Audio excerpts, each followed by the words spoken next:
We're here today to prove that it is possible to move people in great numbers to do something about the insurmountable problems we face in society. From overcrowded public schools, famine, environmental disasters, all the way to the unnecessary phenomenon of war. We believe that no problem is insurmountable when proper organization and communication exist. Today we have the power to talk to anyone in the world through audio, video, and text. So why are we not putting these things to the test? The government has become completely unnecessary. I believe the United States should be made up of a Congress of 307,006,550 senators, every voice heard and each vote counted. The chances to inform the public on these issues has been lost because of a media that believes that we are too ignorant to grasp these things that we will never even get a chance to vote on anyway. Are the people too ignorant because of an educational system the politicians themselves have set up? The government believes these issues should be left to our representatives, while they steal every dime from our pocket and every right from our existence. Various people have pointed out that the computer revolution is greater than that of the wheel in its ability to reshape human outlook and organization. While the wheel is an extension of the foot, the computer gives us a place where the hand of man has never set foot. With the increase of communication options and the advent of social networking, we have an unprecedented chance to reverse these ingrained structures and presuppositions. We have the chance to move people, truly move people to action. Our vision is of one world government, in which every voice is heard and every vote is counted. But more importantly, that everyone on an individual basis does their part in small organized groups to make this world a better place. Corporate greed and dictatorial tyranny have no chance when speech is uncensored and organizational possibility is abundant. This, my friends, is what an unneutered internet provides.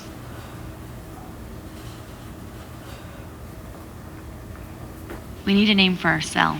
It's not a cell, it's a network. We need a name for our network then. Any ideas? I took a poll online and the winner was the Global Village. How about just the Village?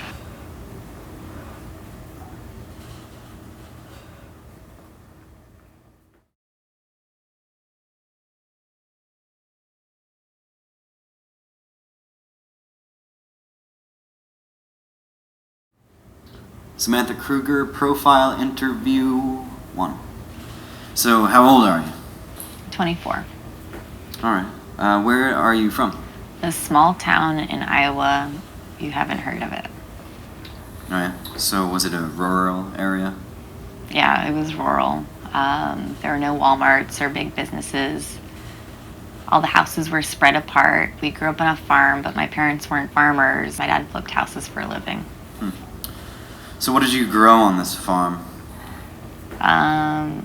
We didn't grow anything on the farm. It was just in our family and where we lived. So, did you kind of feel isolated there? Or? No, I didn't feel cut off from the world. We had internet, cable TV, satellite dishes pretty early on. In fact, I feel like I had a more media-saturated upbringing than other kids my age because there was nothing else to do other than watch hours of TV. You don't feel like you missed out on a modern American life? No, I don't feel like I missed out on anything. When I was 19, I moved to the city for college, and I don't feel like any of the kids had an advantage over me. In fact, moving to the city has been calming. It feels like the only natural environment. Well, why did you come to the city? I came here for the intellectual discourse. Back in Iowa, I would visit message boards in order to get my fix. Were you a virgin when you came here? Yes, I was a virgin when I came to the city. It was something to get over with. I met a guy on Craigslist. He was older and attractive. He brought me back to his apartment, and he had what he said was a real Warhol on the wall. I guess I was impressed. Would you call it a positive experience? Yeah, it was a good experience. I felt like I was having sex with myself more than I ever had before. It was the best orgasm I ever had. You ever see this guy again? No, he didn't call or email afterwards, which was more than fine by me. I didn't think about sex for another 6 months after that. All great leaders have led by example.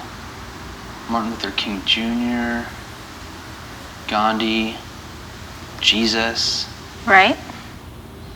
So in turn, we must lead by example. Are you saying you want to be Jesus? Jesus of the village. No, I'm saying if we're going to convince anyone of our ideas, then we need to demonstrate them through example.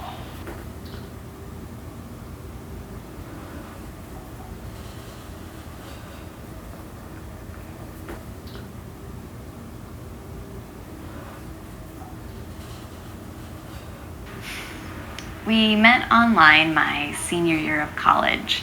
He was in his grad studies already. It wasn't my first time doing online dating, but I could tell it was hers. And yeah, as soon as I read her online profile, I knew we were right for each other. It wasn't one thing in particular, but if you were to sum me up in a series of text fields, you would get her profile. He seemed intelligent on his profile, maybe a little too earnest, but a couple of things he said were kind of clever. He seemed good looking, so I thought it was worth a shot. I told him to make me a video explaining why he's worth dating and to email it to me. And I did. I sent her a video of me doing a backflip in my backyard. And then I asked her to send me a video explaining why she thought she was trustworthy, but she didn't. Somehow, she got my postal address online and mailed me a notarized copy of her credit rating. So we proceeded to chat online and via email. We were finishing each other's sentences. It was weird. It was like we were the same person. We started geeking out a bit, talking about how he got into new media stuff, coding and whatnot. It turns out that he had been on the same message board as me when I was 16. That would have made him 20. He didn't even have to say it. I was like, "You're a Mediatron 87? I was not so quick to remember, but she jogged my memory. He already had quite an impact on my life, between directing me to different message boards, to reading materials, to suggesting different games and movies. I was suddenly a little freaked out. It was like finding out that Santa Claus is real, and he wants to meet you, and he wants to get into your pants. There was this paternal feeling that was not attractive. I was ready to meet, but she was a bit reluctant. Basically, I could only get her to commit to cyber dating. So, one Friday I sent her a flower icon on Facebook, followed by an evite to join me in a chat room I had set up. When she logged on, I had a little fireplace gif rolling in the background. We both opened up a bottle of wine at our respective houses. She wanted to watch a movie, so we decided to both queue it up on our computers. And, we were drinking, started critiquing the movie bit by bit. By this point, we were both kind of drunk and maybe feeling a little amorous. I thought it'd be funny if we both set up avatars on Second Life and have sex. I had a profile in about 10 seconds. I already had a profile, but I didn't tell him that. It was wild. She was into some things. But it was special. We had a good night. Anyways, I had agreed to meet him in person, and it was hard. I didn't really know what to talk about. It was like being at a bar and you asked the bartender for a drink and you turned around to find someone else sitting next to you. I already knew everything about him. There was no easy banter. I had a really long day and wasn't so talkative. We were like looking an email in the eye. Dinner was rough. So we go to get drinks at this place I knew, and we got drunk, like really drunk. But it made things roll a lot easier. I told her about the project at the house, the collective, and basically we just talked about that the rest of the night. He was walking me home, and it was the middle of February, and it was cold. And he took my hand, and it immediately started snowing. And I just kissed her. And she tasted like a memory I couldn't really place. So we woke up together the next morning, and it was like meeting for the first time for the third time.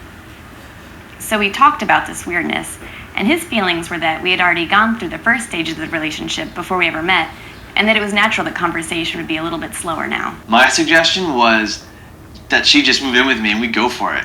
I mean, I just started the network at the house and she fit right in. And I've been here ever since. This was maybe a month and a half ago.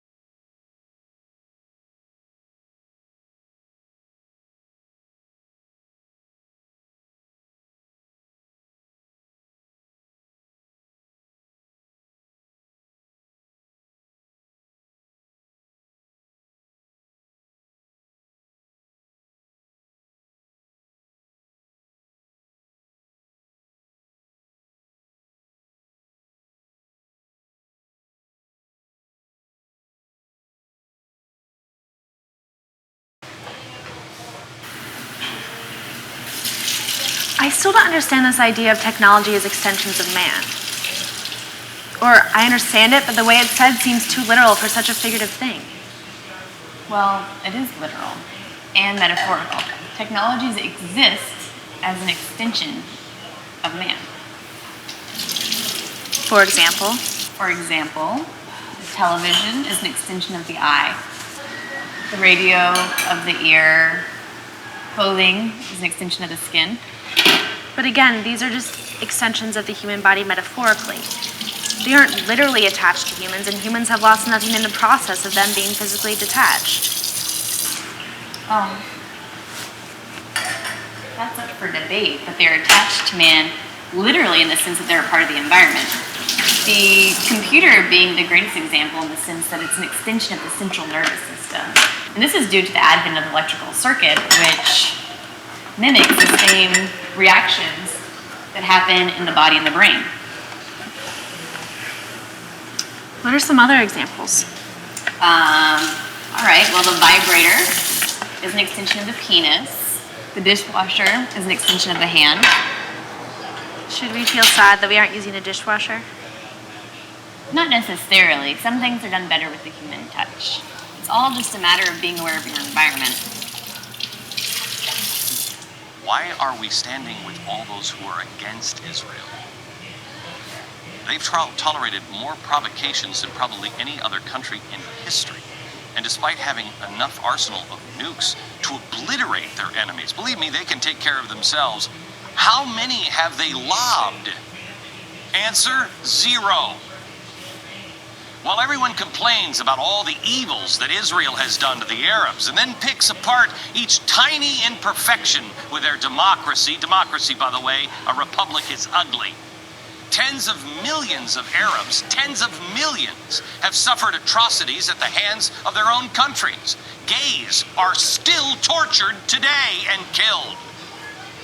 Bloggers jailed without cause, women humiliated, raped, and murdered, dissidents killed, protesters shot, terrorists born, suicide bombers given by their mothers. But Israel is the evil one? That's the obstacle to peace? Let me ask you this. How many homosexuals have been stoned to death by the Israelis? How many adulterers have been buried up to their neck in sand and stoned to death in Israel? How many bloggers have been jailed without cause? How many terrorists are wearing a yarmulke? Now, the world is being led to the water. That Israel is the evil one, and it's about to drink. Don't drink that water.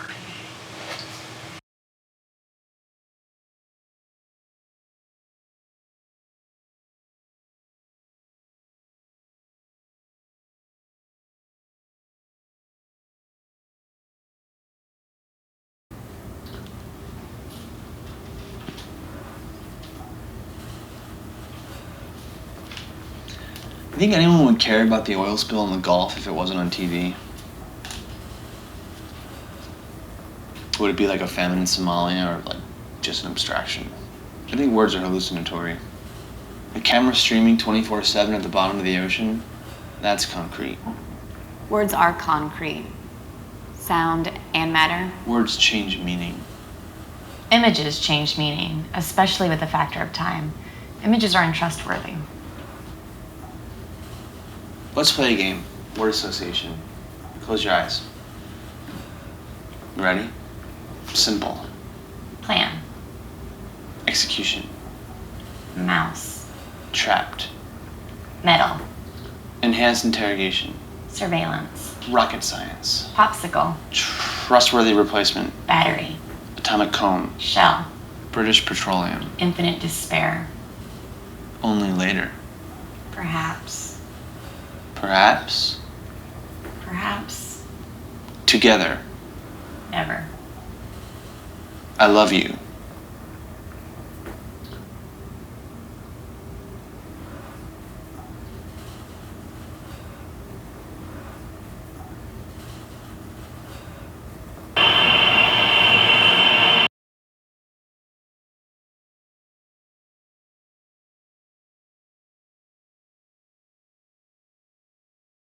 Felicia Donovan, interview 4. What brought you to the collective? I came here through environmentalism.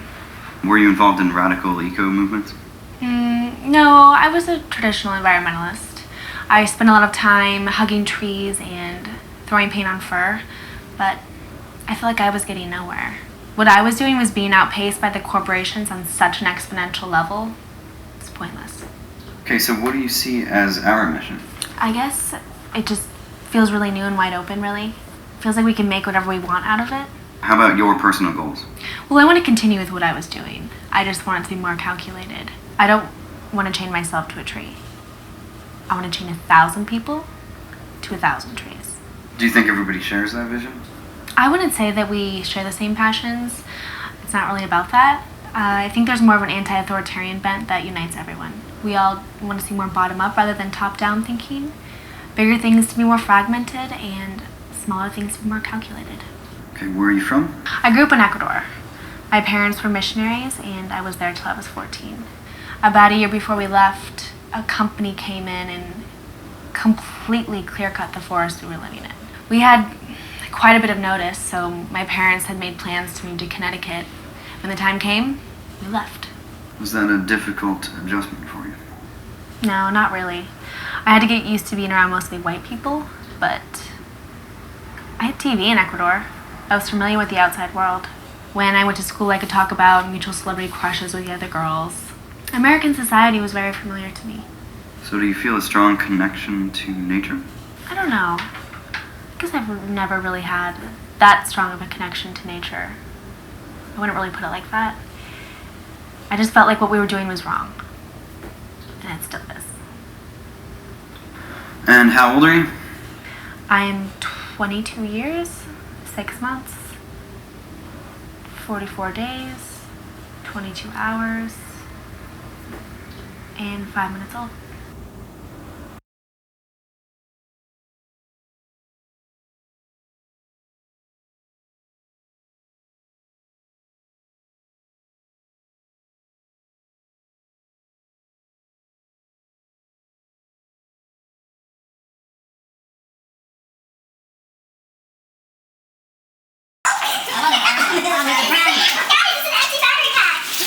Today we take the village from a community to the community.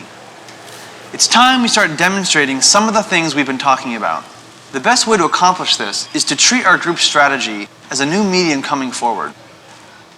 If we treat our group as a new medium, as an extension of the public body, we will be far more sustainable than that of the fringe do-good groups. We are not a political party. We are a mechanism in ourselves. We are a signpost with the information that the everyday man now holds the power. The way a new technology becomes rooted in society is the same way a group of ideas becomes rooted in society. And for this, I have a 4-point plan. 1, enhancement.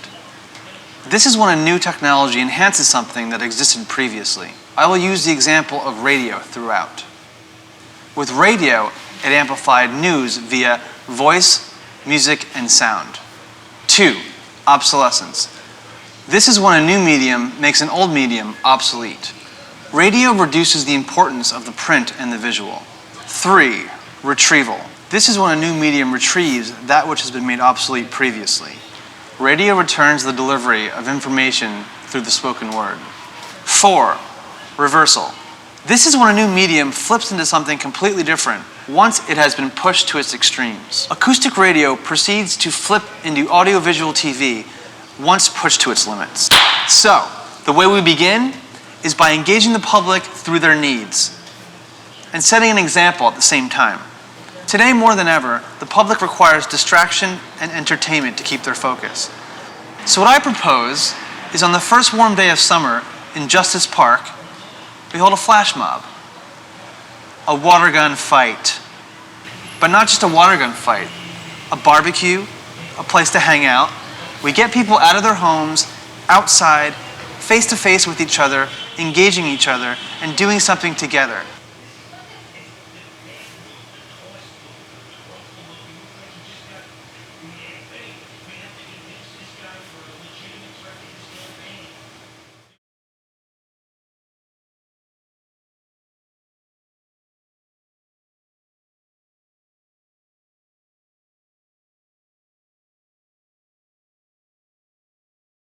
Grenades. When's everyone gonna be here? Pistol. You got those RSVPs, right? On the Facebook invite, there's like 30, 30?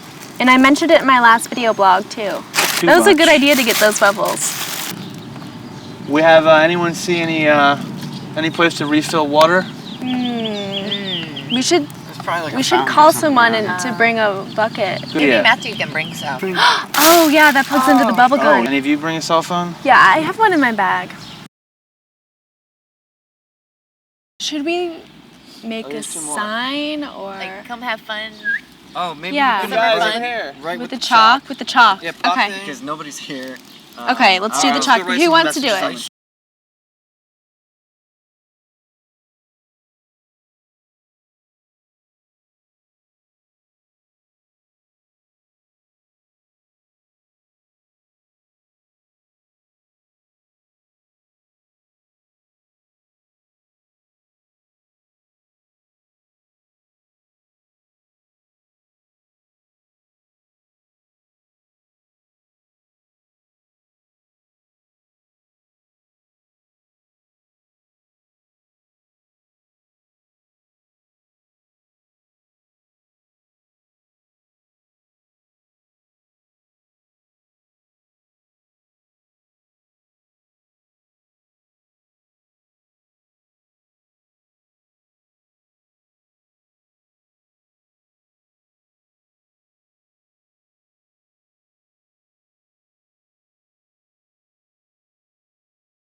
Our story is becoming complicated. A further complication arises from the fact that for each muscle moving a limb one way, there is at least one other muscle moving it in the opposite direction. The bicep, which flexes the arm, is counteracted or antagonized by the tricep, which extends or straightens it. Muscles on every occasion receive exactly opposite commands from the command center. When one is made to contract by proprioceptive reflex, its antagonist is made to relax simultaneously. All movements are smooth and are carried out within the safety limits of the load-bearing capacity of muscles and tendons. Okay, so as webmaster for the village, I've decided to start a little video blog chronicling how things are going. We've been seeing so much response on the website and tons of interaction. There have been two groups, one in Dearborn, Michigan, and one in Portland, Oregon, who have taken on some of our ideas for community projects. So, shout out to them. Secondly, things in our particular house are progressing. We're still battling around ideas for the next big thing, but this time we want to do something that impacts the community. We want to start something that keeps going once we're finished. Another thing that's important to us, though, as far as spreading these ideas, is what is happening in the groups face-to-face. How are your personal relationships going? As far as our house, things are going well. Anthony and Samantha have been dating for a while, so they have a beautiful relationship, actually. Jerome is a brilliant sort of recluse who has only finally begun to come out of his shell. Between our online lives, schedules, and day-to-day maintenance of our survival, we probably don't spend enough time together as a group, but that is something I plan on changing and encourage all of you to do as well. I'll leave you with this nugget of wisdom.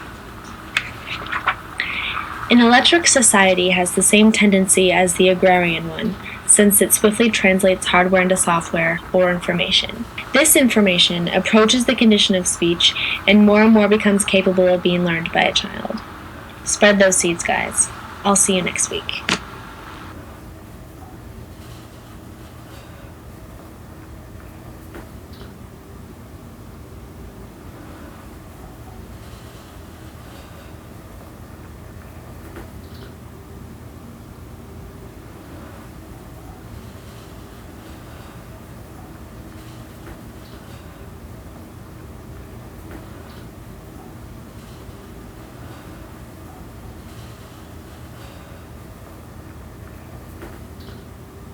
Well, this just isn't going to work, Sam. We support you entirely when it comes to your education, but your mother and I are not going to keep sending the checks if you aren't in school. I am getting an education. It's just more like an internship. Besides, it's just a break. I already looked online, and all the courses I need they're offering in the winter term. I don't even know what more like an internship means. Do you get credit for this, like an internship? It's just like a satellite course. We're implementing things that we were learning about in school instead of reading about them in books. I think it's really good for me and the world at large, too. I mean, it's so much bigger than we thought. We're helping people. And besides, it's better if I go back to school a little bit later anyways, with the way that the economy is. You know that you need structure, and school is the only thing I'm willing to trust with you this far from home. I'm fine. I've had structure for a long time. 2 years is not a long time, Sam. It is today. We love you, and we'll support everything right for you always. But you will be in the spring semester, or you'll come back to Iowa, or there will be no money. I mean, this cryptic runaround talk sounds like you've joined a fucking cult. You're okay, right? Do I need to come there? You can come if you want to, but I'm better than I've ever been. So then, what are you doing? You'll see.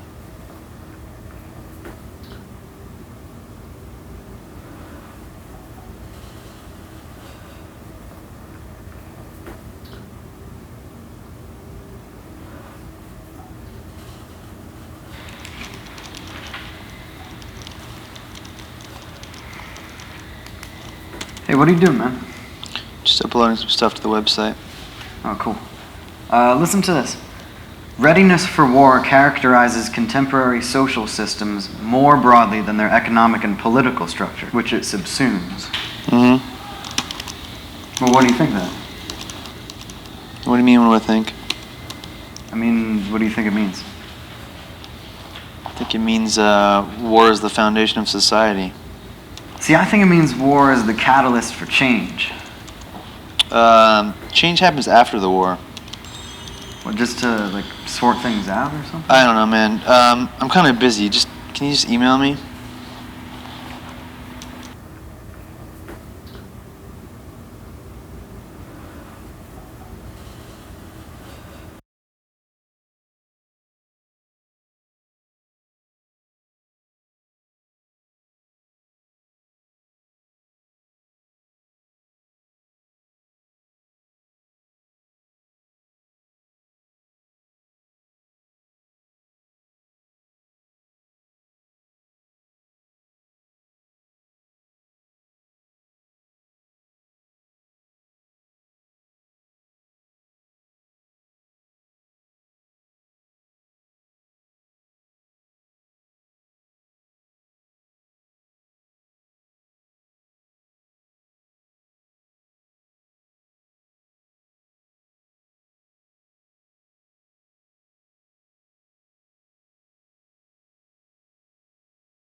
El Matador readies herself in a position of defiance.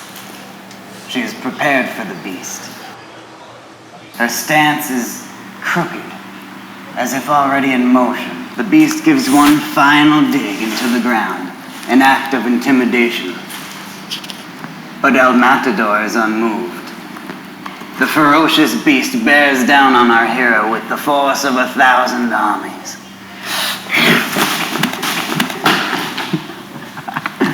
El Matador is courageous, but visibly shaken by the brute force of the beast. Sweat glistens on her brow, but her gaze is steady. This is not the end for El Matador, only the beginning of universal glory.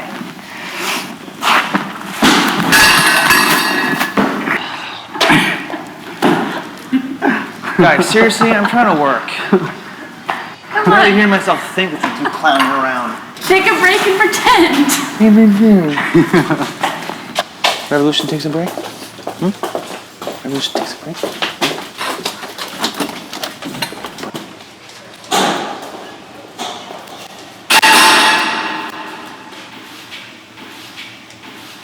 Hell yeah!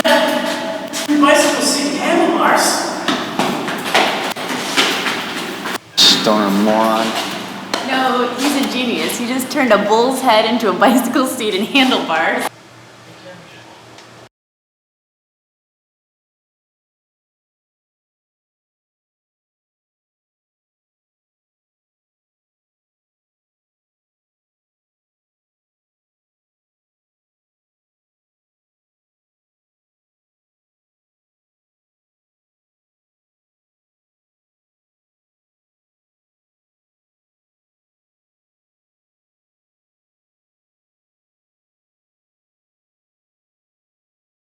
Hey, what did you think of Osama bin Laden?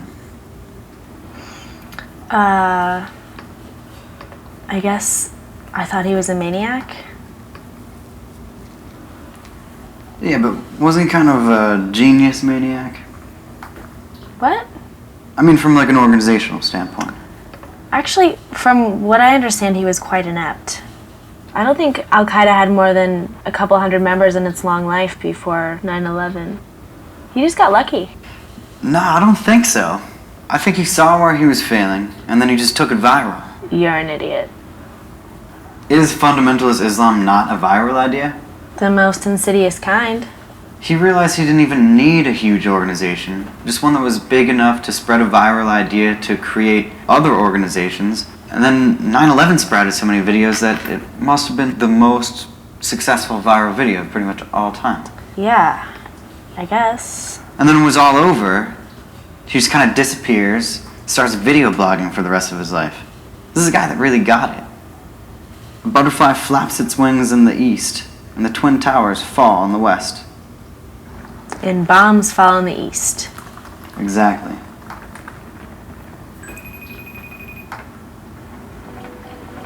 What exactly are you implying?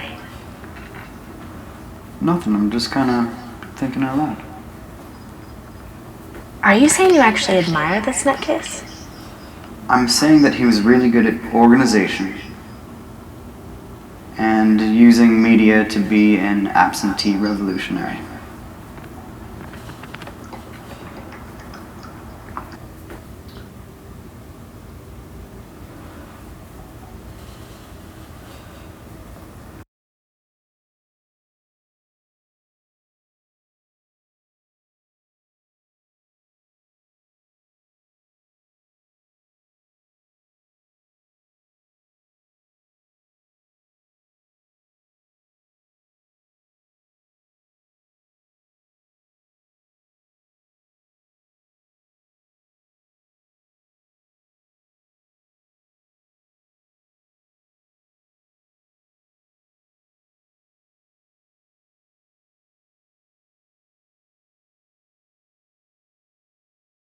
This is what I'm talking about.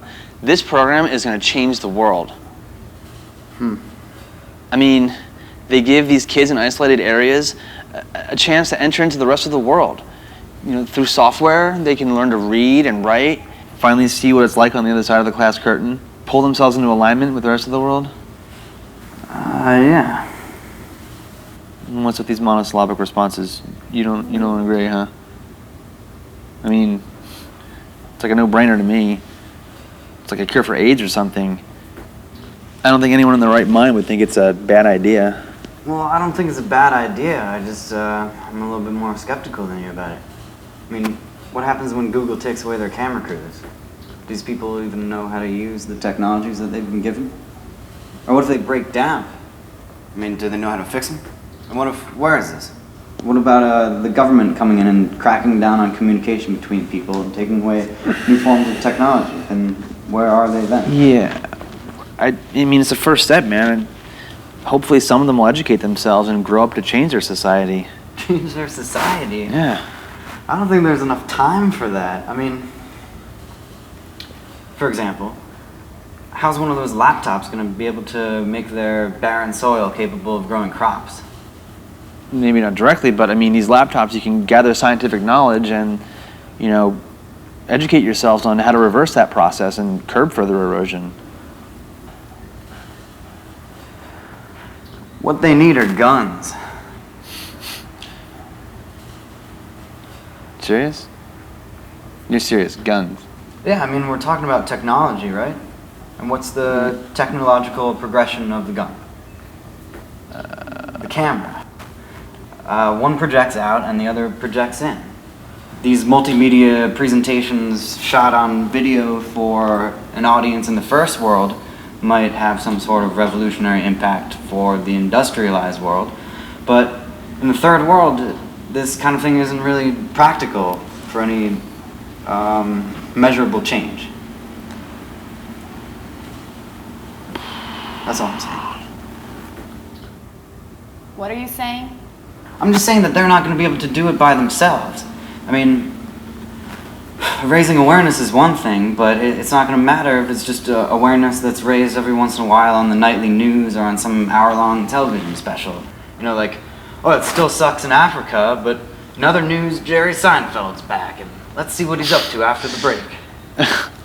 Okay, Jerome. I just don't think I'm as cynical as you. I just don't think there's enough time.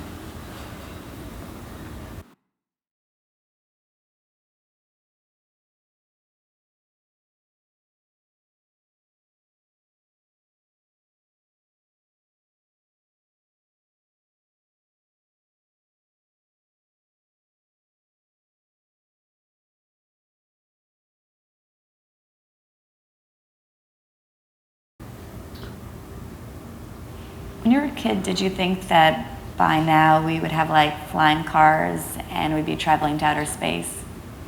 I guess so, but I grew up in the rainforest. I was mostly just preoccupied with nature and making up games. You weren't into science fiction? I was into science fiction a lot. Like I said, I just liked hanging out with the other kids and doing the usual outdoorsy stuff. I always wanted to go to Venus because you know that book, Men Are From Mars, Women Are From Venus? My mom always had a copy of the book and I always took that literally, and I always thought that Venus is where I should go. I always wanted to go to Paris. I saw the movie one time about this guy and this girl, and he was on the run, and she didn't really know if she loved him or not. But they were mostly just talking. It was kind of boring, but it was just nice to see two people communicating. And Paris was so beautiful. Yeah, the city of romance. Have you ever been in love? No. I want to. I think it's a biological imperative. It might be nice. All right, I'm good. Well, I've decided what our next flash mob is going to be. And I wanted to get the three of you here before I told everyone else. It's a little modest, but I think it's going to be the most important one yet. I think people are really going to take notice of this and really want to get on board with our cause. So what is it already? Well, I've decided the first day of spring, we gather everyone we can through social media, and we take back that plot of land near the subway by Flushing, and we built a community garden in one day. You know, I mean, all of us. You know, we'll get volunteers from the neighborhood. They'll be able to eat from it. We'll get people face to face. We'll have fun. I think this will really help get people going and get us noticed. You know? Cooperation from the neighborhood. Really integrating ourselves, making a difference. And at the end of the day, we'll have something to show for ourselves. Not just some theory, but like something substantial. We can focus our energy on locally sustainable food. Do you think that anyone's gonna actually eat the food? Sure. I mean, they'll have to wash it just like they bought it at a grocery store. But, yeah. I thought you guys would be more excited about this. Kind of a good idea. Well, it's not that I'm not excited, but I'm just thinking about logistics. Logistics, like, I mean, basically just buy supplies, organize, and we're off. How are we gonna get these supplies? I said I'll go buy them. I mean, you guys don't, you know, I'll find out where to get the soil and all that, and Who will buy them? so, you know, we'll all pitch in. Yeah. I have something to tell you guys. What does it say? Well, my dad cut me off, so there's no more money. I'm not going to be able to pay for this apartment pretty soon. I'm probably not going to be able to feed myself, so yeah, there's no more money.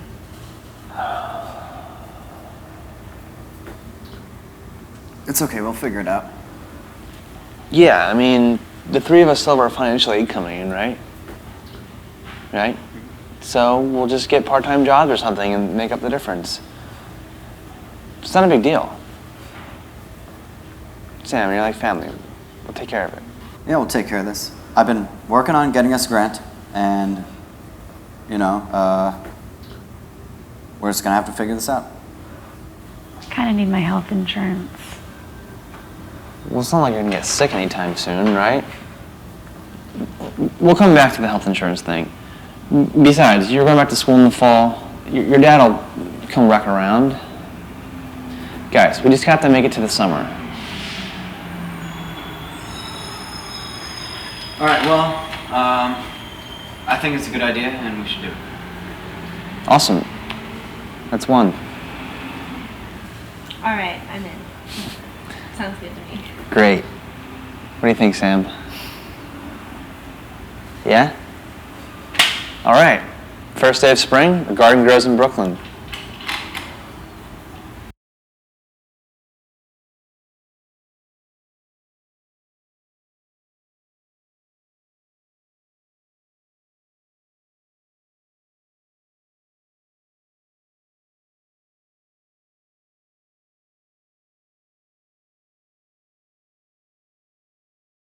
So, should we start before people get here, or? Yeah, I mean, I personally talked to each and every person that I invited, so I have no doubt they'll be here. Let's just get started and show them that we're, you know, got the ball rolling already, so they don't have to do too much work. Okay. Play the basis. So Sam and Jerome, while you guys dig the holes, Felicia, you just manicure the beds, get ready to plant the seeds. The first Go this way? Yeah, The we're breaking first- ground. breaking ground. A garden grows in Brooklyn. A garden grows in Brooklyn. All right, cut it up. Oh man, it's gonna Let's be just so focus on cool these three right if now, we like and we'll grow get our to own those later. squash. It's gonna be. It's gonna be. know. It's gonna like love taste. that. It's gonna taste really good. You know. In this row. Tomatoes, zucchini, Brussels I sprouts. see one of those seeds. Do you think we should do like more flowers over by the wall so it kind of like makes the area a little bit prettier?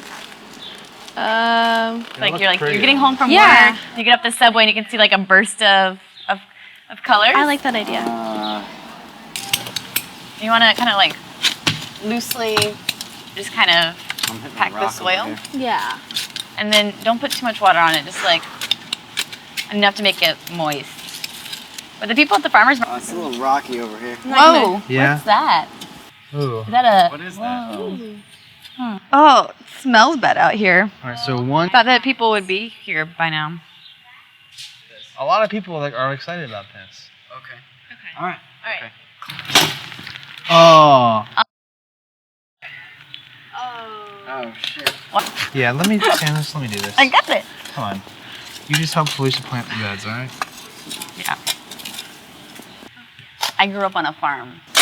Yeah. You do smaller holes that Yeah, are but you didn't deeper. work That are on a deeper. farm. You Like- worked at a Denny's or some shit. Dude, I still lived on a farm like All my right, whole well, life. this Okay, isn't a hey farm, guys, all let's right? not fight. Let's just do It's a it. subway. You don't want to. Guys, let's just fucking focus, all right? Jerome, you help the ladies plant the seeds, and I'll just dig How the much hole. are those The are fucking gonna- seeds. We could all be planting seeds in the same hole, man. I'm just fucking marking wrong. Maybe make like a row here, you know? You know what? Let's just make a row. Yeah. Well, but I mean, all this. yeah. So stuff. I started on the second row over here. I don't know how far down we're going. Can you just If I focus should on these space- three first, Jerome? We'll Well, finish these, and then we'll Yeah, get to that. I mean, these Yeah, are finished. I'm just kind of planning out where it's gonna be. I've already planned it out. Okay. All right. Have you marked them with X's? Okay. We should maybe kind of like be able to visualize like where each Where one's they gonna are. go first. Yeah. Before we Row start. 1, row 2, row 3, row 4, row 5, Yeah, row but like 6. make the rows first. Use You know, do that eyeballs. all- Whose is this? So how do you think we're looking? Oh, that's mine. Oh, I mean, you people know. could still come, maybe. All right. Just we'll give it like another half an hour. Keep on planning things. Yeah, I mean I think it's deep enough already. Yeah. Well, I'm just trying to make it a little wider so you can plant more seeds. I mean, not all of them are going to survive, you know? Yeah, but I mean you don't want them all like fighting for the same reason. Jerome, why don't you just start on your hole, okay? It'd have been cool. You're pointing out 2 feet apart, but not taking into consideration the actual circle diameter. Hey, you guys. What does pi Come have to on. do with the? We're supposed to be 2 having feet? fun. Jerome, just measure it better.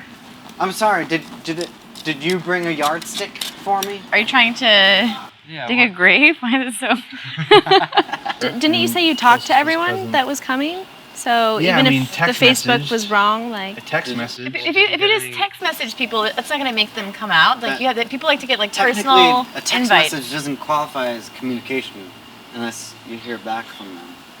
Just because you text someone doesn't mean that they're coming. No, I'm asking you. Did anybody reply to your text message? Yeah, you know, they're like, thanks. That's it. Why did you Thanks. say thanks to an invitation? Jerome, seat's like this. Are we marking this? my at all? patience is like this big. Where are all the people that you invited? I don't know. Check the Facebook invite. You get the right date, Felicia? You're supposed to double check all my. I'm supposed to double check everything. Yeah. Did you wipe your ass today? You want me to double check that? Oh, I talked to all of them, and they're all coming. All of my friends are coming. Shut up. It's because They're they're, just- they're it's because they're here. Look, we're actually doing my Thank you, ideas. Sam. What ideas have you had? Oh, I didn't know that any of us were allowed to have ideas that weren't your ideas. Whatever. Okay, are you ready for more seeds? I say we just save our supplies and do it next week. We'll put another Facebook invite with the right That's date just gonna- this We're time. already here, though. No, we're it's- already here. We that's have. gonna, like, we're already totally- here, so what? We'll just come started back. like a whole row. Do you want to We buy can next? We can do 2 more instead of. It's 5 gonna more. give us like a really flaky reputation. Yeah. Like, oh, we're moving it again next week. Yeah. Buyers. You don't need to even go into that, Anthony. Fine, I'm just a little pissed off still. All right, well, let's just. I say we just think we have to move forward, presuming that nobody else is gonna come.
Got some Oh, cheese. some fancy All right, cheese. what kind of cheese we got here? Get some- Gruyere and a cheddar. Oh, Nice. don't go near the Gruyere. So hopefully, guys, I haven't lost my touch with actual food. I've just been cooking ramen noodles for the last 6 months. Everything smells really good. I'm just really happy that we're all just sitting down and sharing a meal for once. It feels like we're always just focused on work and never get any FaceTime with each other. I should probably apologize. I know I kind of get wrapped up in what we're doing here, but I just really want this thing to succeed, you know? We just need to do more. I mean, don't lose this momentum. Oh yeah, Absolutely. Jerome has actually had some amazing ideas lately. Yeah, like what? Redecorating? Hey, you guys, cut out the business talk tonight and enjoy a good meal in each other's company. On that note, da-da-da-da. What do we have? Little surprise. I actually picked up a bottle of wine. It's the most expensive that I've ever bought. I want to try some of those. Here you go. We don't have a lot of in the way of utensils. Lift up your plate. Oh, yeah, thank you. Where are you sitting, Sam? Oh, I'll This is- next to you. Oh, okay. Yeah. There's room here too, Sam. Whatever. Whatever. Hey, don't Yeah, forget your they're plate. just, I just seasoned them a little different. Oh, thanks. We're using these. Did you get enough, Anthony? I can do a little more. Yeah. Up. Add Oh, wow. it. More. Did you get some of this one? Oh, no, I didn't. So, I propose a toast Right on. You're here. to our first meal in our community garden. May it bring sustenance not just to us, but for future generations. Cheers. Yeah, you know how to pick them. I asked the man what he could give me for the amount of dollars that I had. And that's what he gave me. Well, there you go. You know, guys, I have to say, well, I didn't think that we were going to make it through everything. So thank you. I know I wasn't always the easiest person to deal with. So really, I mean, thanks for putting up with all my shit. I mean, but that's what it's about, right? Community. Putting up with shit. Especially you, Jerome. Indeed. Well, thank you. Man. But seriously, I guess I've just been more hopeful recently. I like it. I mean, I think it's definitely easier to be hopeful. I feel like everything's better whenever it gets a little warmer. I agree. And I think this is going to be the best summer any of us have ever had. Right? Yeah. I mean, it really has the potential to change all of our lives. I totally agree, which is why I didn't tell you guys this, but I think I'm actually gonna put off going to school until the fall. Huh? Just because I think we do have such a good thing happening this summer, and we have all this momentum, and I don't want to lose steam right when we're at the edge of something, you know? Yeah, that's pretty cool. Well, Sam, I definitely think that you'd be more effective to the group if you had a degree. I think it would kind of up the ante a little bit. It's just a couple of months. Yeah, I know. I mean, I'm going back to school in the fall. Okay. I've already started my dissertation. Oh, School's just gonna like help flesh out a couple little minor points. I mean, we've done all the work that I needed to see here. Yeah. So thanks, guys. You know, I'm really excited about the future too. I feel like I've been focusing on the cause a lot more, and I'm just really excited for the future. I think we're going to be a national presence in the next year. Sam, this is really good, by the way. It's really good. Yeah, I think we totally could be a national presence. How cool would that be? Well, I say to Anthony, Wow. our fearless leader, Come on. for a great idea. To Anthony. Thanks, guys. Couldn't do it without you. You know, guys, I've been thinking about our next plan. And I think that one of you, someone not me, should have the next plan. Oh. The great Anthony is letting up the reins a little bit. I wanted to get things started, but I never wanted to be dictating everything forever. So you do admit that you have been a bit of a dictator. Okay, a little bit. Well, any of you guys have an idea? I'll have to think about it, present it. I, for one, would like to do something a little bit more controversial this time. Controversial, huh? Mm-hmm. I think that's a great idea. Do something controversial to get some more attention in the press, but we don't want to alienate anyone. Yeah, I mean, nothing too controversial. I've been thinking about us recently, and I guess the work that we could be doing on ourselves. Like sit-ups? Like, No, really, No. what do you mean? no, I mean, like, we're always talking about the media and our environments and amputations that occur to our senses. But what happens after those amputations? What's left of our senses? They're still there, dude. Well, yeah, but are they dulled? No, they're enhanced. Well, I want to do an exercise. An exercise that kind of scrambles up our senses and extensions of our senses. What's that supposed to prove? Well, it doesn't have to prove anything, just for like fun experience, kind of play around with these ideas that we have. Yeah. Where do we start? Alright, well, let's start with an environmental sense, language. An exercise that kind of scrambles up languages, mix them together, combine languages and words and phrases and stuff like that. Just play around with it. All right, well, it's your idea. You start. Okay. Simply exposition. How far flung is your fuck floor, and how velk tingling your vocabulary. Alright, yeah. Okay. Boulder Dash, you friend of a long cold cat, you. Who has the time of clock? That's great. That's perfect. That's exactly it. Felicia, you start. Okay. And alive, the lisp of her dabbling drolleries, to rouse his rudder-ups into trenches dreams. That's great. That's so good. Anthony, come on. It's your turn. Anthony. Anthony.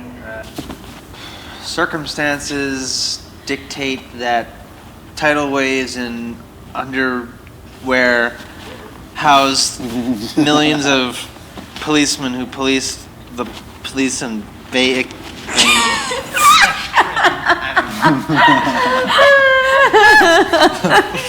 All right. Let's try to let's amputate another sense. How about sight? Felicia, could you get 4 blindfolds or something that we can put over our eyes? Scarves or something. Yeah. A lot of those. All right, everybody, put these on. We're gonna continue the language exercise, but now without the sense of sight.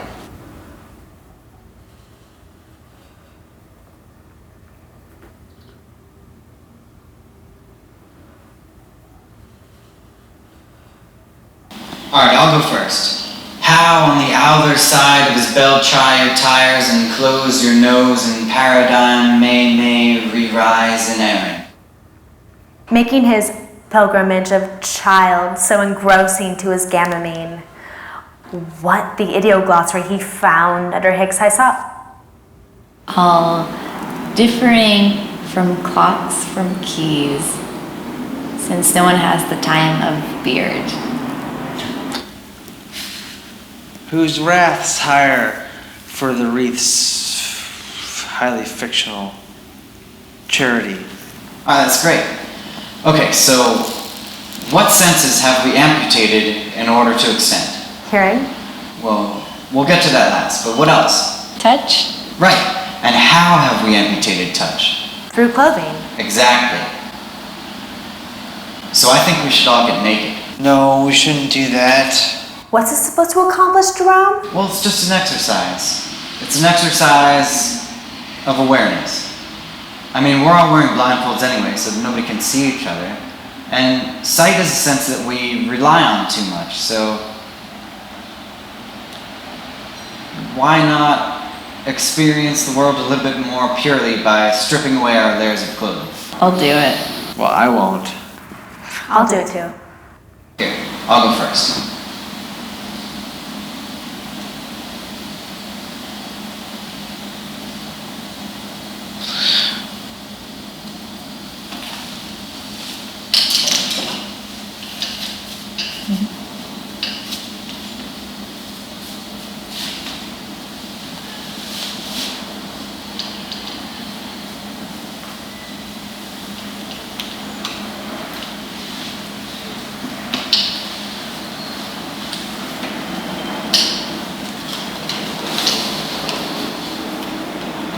Alright, so I'm naked, but I'm not self-conscious because nobody can see me, and I'm amongst people that I trust. And we're all just experiencing the air a little bit differently. Alright, so let's try the nonsense exercise again. I'll start again. It was the muddest thick that ever got heard, drop smothered in the plap of the fan. Gave your mott for a first beginning, big to bog, back to bog. Play, Strasbourg. Just. Wait, are you naked? No, I'm not naked. Come on, it's just an exercise. Here, I'll go. Alright. Stop if you're absent-minded in the alphabet. There, you happy? Much better. Now go. Forgot what I was gonna say. You're not supposed to think about it. In the days of older nights, Bing Ying, thou's travellers remote. Awesome. Alright, so we have one last amputation to do for tonight. Hearing. Everybody just plug up your ears and we're going to just all talk nonsense at one time together and just be really loud and we're going to wipe language clear of meaning. Okay, everybody go. Myanmar, Peterson, Shigal, Older nights than days were Bing Liechtenstein, Muammar, The play, Strasbourg. Video blogging. Whose wrath's higher? Sharia, Denary, Dannery, Donnery, Dom. Who's entirely highly fictional. All of these. I can't wait to see what that pot found in the sink.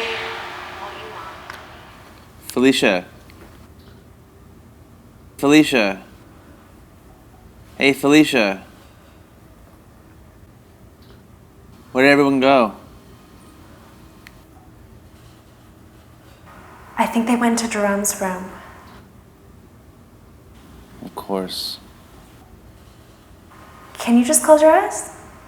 Sure, sorry.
I see I'm not the only one who's sick.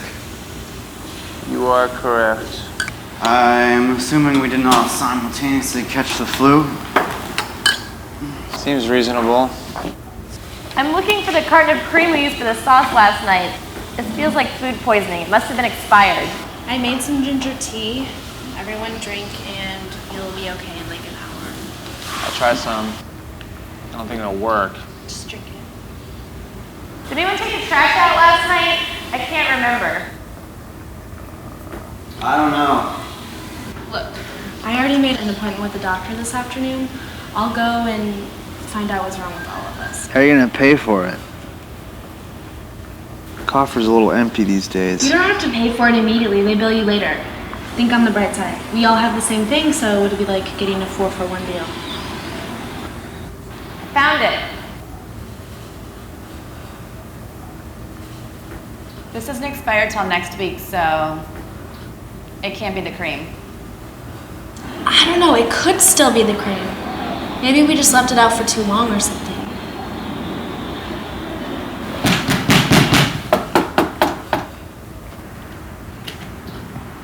Hi, can I help you? Yes, does Anthony Pelzano reside here? Sure. 1 minute. Anthony, Yeah? there's a police officer here to see you. Cool. Hello? Anthony Pelzano, Yes? I understand that you were behind the Platinum Garden on the corner of Robing and Flushing. Yes? Were you aware that that property does not belong to you? I was aware that it belonged to the city, and we were just trying to make it look a little better. Better or not, it's against the law. Were you also aware that it's against the law to plant food in New York City? I wasn't aware of that. It's a health hazard. The soil in the city isn't suitable for growing food. It'll make you sick. I was not aware of that. I'm gonna have to issue you a number of citations for violating health code and procedure. I mean, do you really have to do that? We were just, I was not aware of these codes, I promise. You know, we were just trying to make the neighborhood look a little better. Ignorance is not admissible. You have 30 days to appear in court and pay the fine by mail. Do you understand? Yeah, I understand. Have a nice day. Yeah, goodbye. Today, America is fighting two wars, one in Afghanistan and one in Iraq, and they are being broadcast back to us in only one of two ways. These two methods date back to the beginning of the moving image. One way is to simply film something and disseminate the footage as is. The other method is to take footage of many different things and edit them together in a way that tells a specific story. This second method is the way we receive reportage from the wars today. There are bans on reporters in certain areas of these countries, and there are bans on filming caskets returning from the wars. On top of this, there are self-imposed bans by the major media outlets for various reasons. For example, not wanting to offend a certain person in power or to offend the American people's sensibilities of decency when it comes to graphic imagery, or simply because they feel the American people have had enough of a specific story at a given time. This is one reason you do not see the sort of outrage towards these wars that you did during Vietnam. With the Vietnam War, the television and print medias were diligent about showing the dark side of the war to the public, and at dinner time, American families would see soldiers languishing in the jungle or another round of coffins coming home.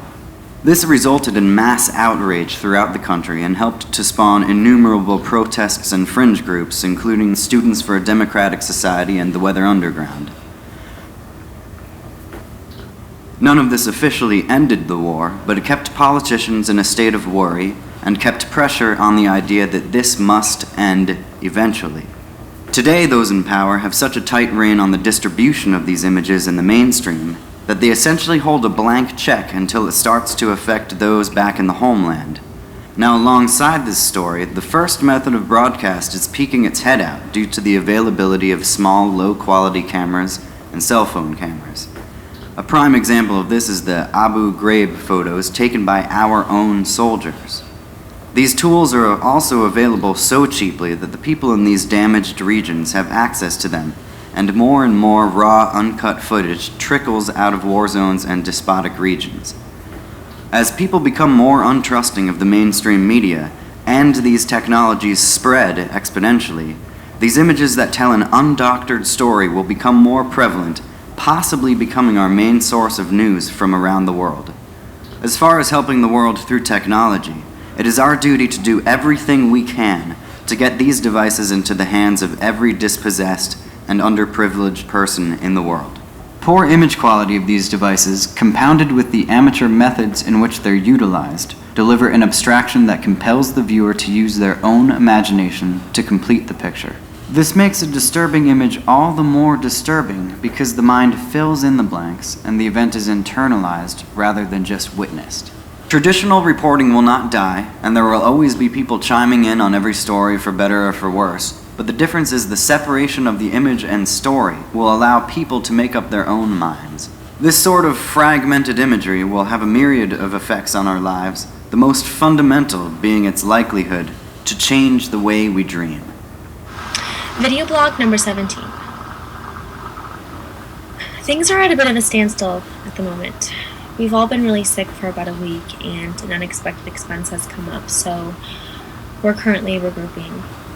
It'll at least give us a chance to create something and make something out of nothing. So we're keeping positive and concentrated on moving forward. Setbacks are always going to occur, which is why all of you are so important. I'd like to point out a group actually in Austin, Texas, who orchestrated their first successful flash mob this weekend. There were 35 people in attendance, which is fantastic. Keep up the good work. That being said, we'd also like to address some of you who have been up to some things that we don't exactly approve of. You know who you are. We must respect other people's rights, whether it be their personal information, hard drives. We have to set an example for the world, not be an example for our detractors. Good night, and good luck. I don't feel like Anthony should be leading the group anymore. I think that's a little harsh. He made one mistake. We shouldn't crucify him for it. It's a mistake we're all still paying for. When's this nauseous feeling gonna go away? My head feels cloudy. I can barely think. We all should have done our research better. It's not just that. I just don't feel like he's someone we can look up to anymore. Well, he said he wants to give up more control, give us more of a chance to direct. So you should do it. There's no need to be formally ousting anyone. Yeah, you're right. That's what we gotta do, I guess. I'm sorry. I can't think. I can't get anything done. Should have gone back to school. My medication ran out, and I don't know what we're gonna do anymore. I, for one, am gonna get a job. I'm not gonna let what we've built slow down. If you need help, I'm always here. It's just not true. What's not true? I don't feel any closer to you guys than the guys at the pizza shop. Maybe it's just a new way of relating that you're not used to. I feel like my head is in Calcutta, spleen is in Puerto Rico, my liver's in Costa Rica. None of it's connecting, it's all just spreading. Your stomach's in the toilet, so at least that's close. Maybe you just need to reel it in a little bit now mentally. Focus on the task that's at hand. We need food to survive, or we'll starve. That's a good place to start. Yeah. Jerome said that this is just a moment of conflict, that we're just coming to terms with what we've created as a group. And he says that all progress is preceded by conflict. He says that all the world's wars are just men coming to terms with the new concept of men in relation to men. Well, I think Jerome's view of the world is a little harsh. And to use your example, a little too focused on men. But, yeah. In theory, that sounds about right. Do you think that we'll all get through this or just get eaten alive by all of it?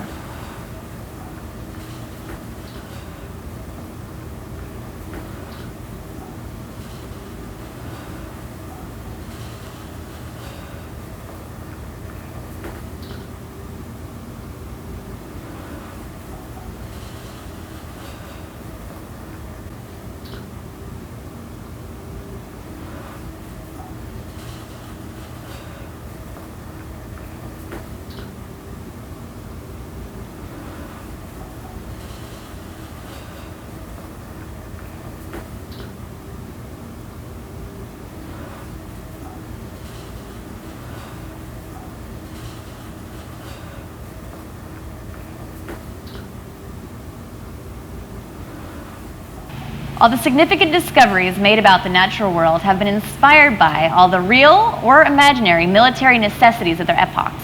Examples of innovations inspired by war abound, from the transistor radio, the assembly line, the atomic particle, all the way down to the common lawnmower, which many do not realize was a weapon devised by Leonardo da Vinci. The relationship between war and innovation is explicit. War is the principal motivational force behind the development of science at every level. In addition to the innovative qualities of war, there's a much broader social effect. In wars, each side meditates on every element of an enemy's psychology, fully immersing themselves in each other's cultural histories. So much, in fact, that war has become the little red schoolhouse of the global village. The best example of this being the way that jihad has forced military commanders and the mass media to educate professionals and the general public about the ways of the Middle East and Islam. Governments are quite aware of the vast R&D activities that are accelerated by war. But what never occurred to them is that the innovations resulting from this are precisely the ones that obliterate the identity image which is indispensable to peace and tranquility amongst nations. To summarize, wars accelerate our knowledge of each other and provide the crux of innovation. But while doing these things, cultural identity becomes lost, misplaced, or crossbred. This loss provides the grounds for further conflict. When society has to adjust to these disturbances, further wars ensue. War may be the self-perpetuating force of innovation, and innovation the self-perpetuating force of war. Innovation's endgame being self-annihilation. The important thing is to realize that electronic information systems are live environments in the full organic sense. They alter our feelings and sensibilities, especially when they are not attended to. Hey man, what's up? I kind of wanted to talk to you about some ideas that I have. Oh, cool, yeah. I want to show you what I was doing too. Check it out, it's our new logo. Huh. You don't like it? No, it's not bad. I plan on doing a sticker campaign around the city, so I'm just gonna help us. Yeah, sure, whatever. What did you want to talk about, Charles? Alright, well just, you said you wanted to kind of give more control over to the rest of the group. So I have an idea for the next flash mob. Oh, great. Let's hear it. Well, actually, I kind of wanted to present it to the group, like you usually do. And then we could all sort of discuss it. Well, why don't you tell me first? Yeah, I mean, I'd really just rather do it the way that we always do it. It'll open up a dialogue within the group, and then, if you don't like it, you can just veto it. It's all or nothing. Okay, Jerome. You put the message out, gather everyone together, and tomorrow the stage is yours. No, we don't even need to get other people involved. Just you, Sam, and Felicia would be good. That way, if it's kind of a lame idea or whatever, I won't embarrass myself in front of a whole bunch of people. There's no doubt in my mind that what you have in store is going to be great. Awesome. By the way, I love the logo. It's kind of like Philip Morris meets Enron.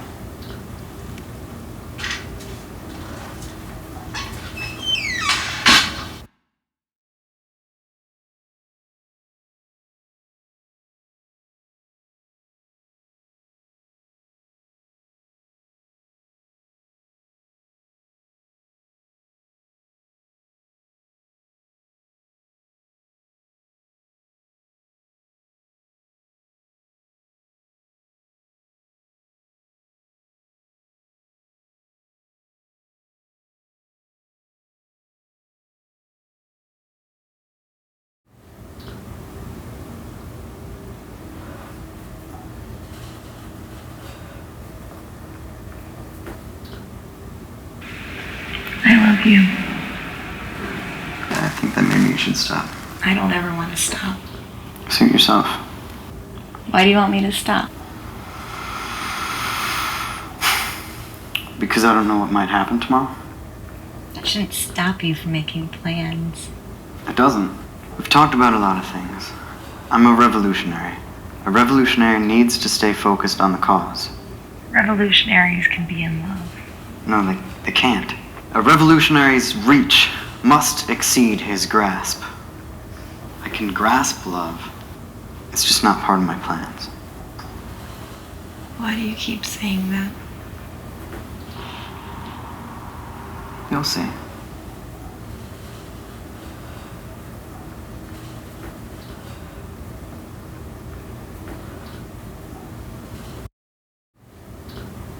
Good evening, everyone, and thanks for coming.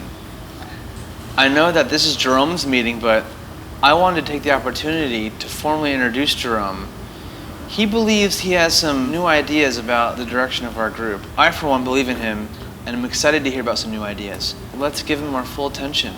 Without further ado, Jerome.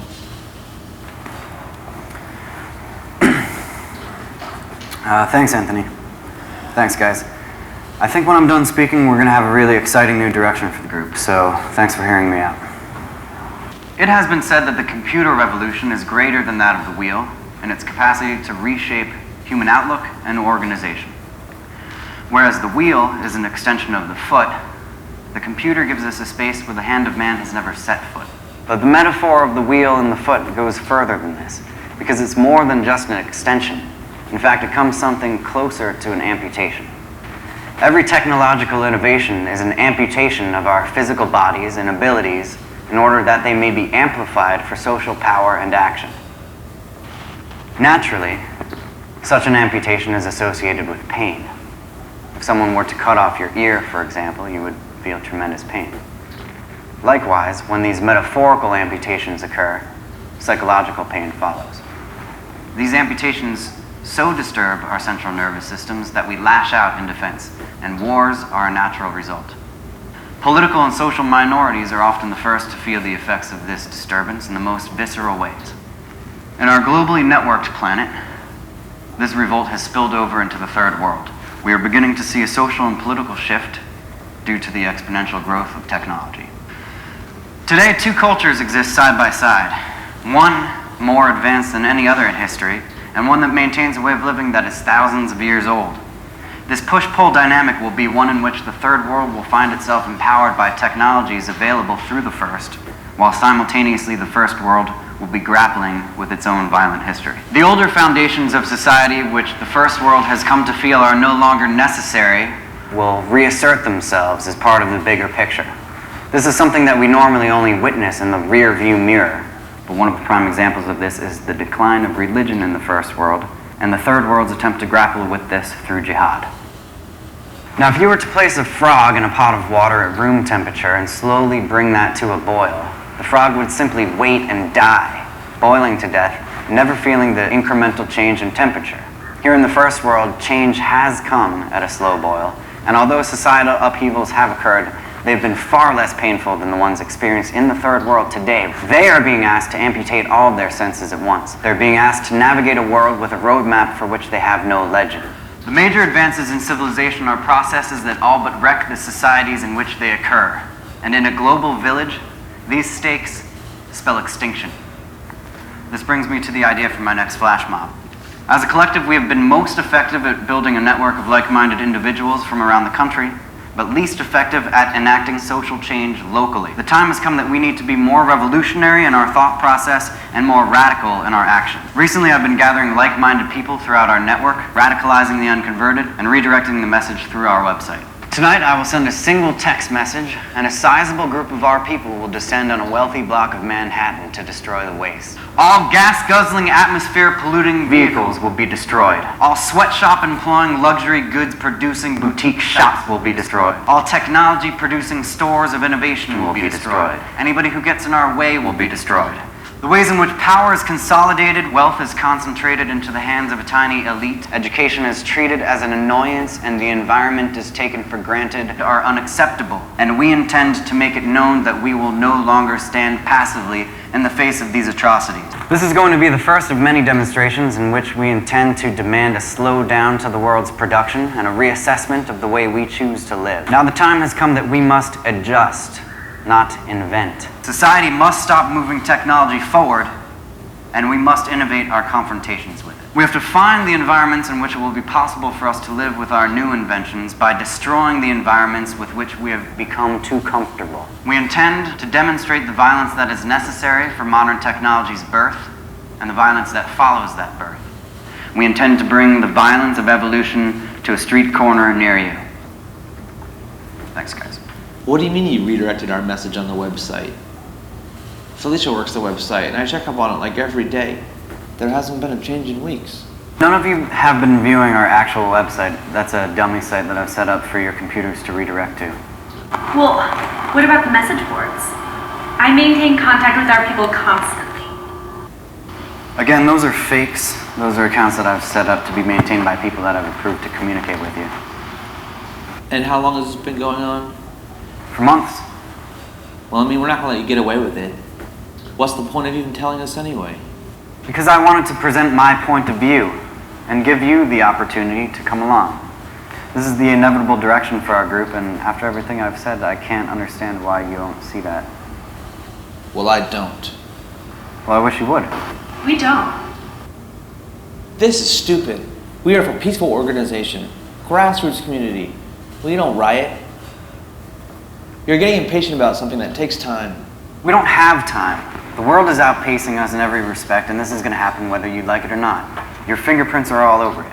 You as the established leader of this group and Felicia as the webmaster. Anything that you say to the police, I can deny. And as far as anybody who's involved with this project is concerned, you're the organizers of it.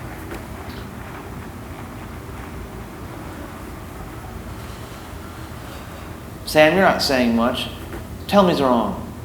Tell him this is the most short-sighted thing I've ever heard in this house. Well, we've talked about a lot of these things, he and I agree with him on a lot of the theory. It's just, I didn't know about any of this until you guys did just now. But I'm sorry, I have to go with Jerome. He's right, we've been ineffective. I'm sick and tired of sitting around here and playing house. I'm tired of feeling like I'm in a media studies after school program. Are we not a political action group? Does the theory not add up? Do you just want to sit around in a university library writing papers forever? No, but I also don't want to go to prison forever.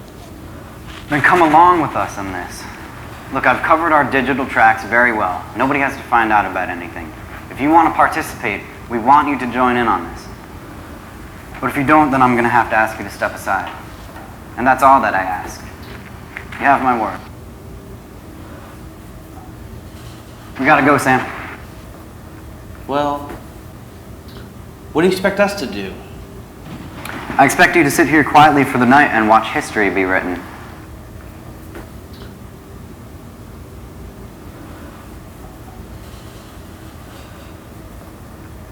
Are we just gonna sit here? We need to just call the cops. There's no way they would believe me. Everything's in my name. The website, the apartment. I'm known as the leader of this group. Well, we have to try. We only got in this to help people. And we can help people right now. Help them what? Jerome is just gonna go destroy a bunch of property. I don't know how great this meth is, but he's not gonna hurt anyone. Hopefully we can just move on with our lives. And we'll still be letting a sociopath run around. Listen, I have big ideas. I have a plan for our future, but it does not involve going to prison. What about our revolution? The peaceful one? This is gonna give any group like ours a bad name. I don't think it's gonna get as much publicity as Jerome thinks. Look at the notice all of our other actions got us. Hopefully no one will show up. It'll just be a blip on the nightly news, you know? Like random vandalism. It'll be traced back to us, Anthony. One of those people will get caught, and they will tell the police what happened. Like I said, Jerome is a good hacker. Hopefully he covered his tracks. Hopefully we can move on together and fight the good fight. We're too important to give up over this. We're not doing anything after this. I'm leaving.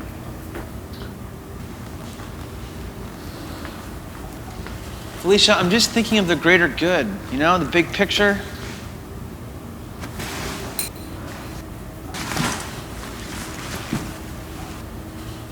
Wait, come on. You heard him. He'll turn us all in. Hey, come on, Felicia. I never want to see your face again. I never want to see any of you again. Where are you gonna go? Felicia, wait, come on. Just don't call the cops. What the fuck? God damn it, Jerome. I knew this would happen. Man, I told you wouldn't be able to get away with this. It's fucking fallacious. This is a disaster. Did the cops do this to you? Things just went a little more chaotic than I anticipated. This is what I've been saying, further out and faster. This mission, your involvement, and everything we built is over, man. Nothing's over. The writing is in 10-foot letters all over that block. We accomplished what we set out to do, and this is just the beginning. Stop. Not enough. Please. Bigger. Think. Be harder. Willing. Gonna be fine. Gun down. Your problem. Risks. Greater good. Shut down. Isn't about you. Let me go. One choice. Zero choices. Everything you wanted will be accomplished, Anthony, but we are at war and we do not have what is necessary. An administrator in a bureaucratic world is a man who feels big by merging his non-entity into an abstraction. A real person in touch with real things inspires terror in this man. Your feelings are natural, but if you are serious about the cause, you can rest assured that what you wanted will be. You are a cog in the revolution, and you have served it well, but you have become obsolete. Now, you're a martyr. In the name of progress, our official culture is striving to force the new media to do the work of the old. Now we have to adjust, not to invent. We have to find the environments in which it will be possible to live with our new inventions. All social changes are the effect of new technologies on the order of our sensory lives. It is this shift in order, altering the images that we make of ourselves and of our world, that guarantees that every major technological innovation will so disturb our inner lives that wars necessarily result as misbegotten efforts to recover the old images and sensations.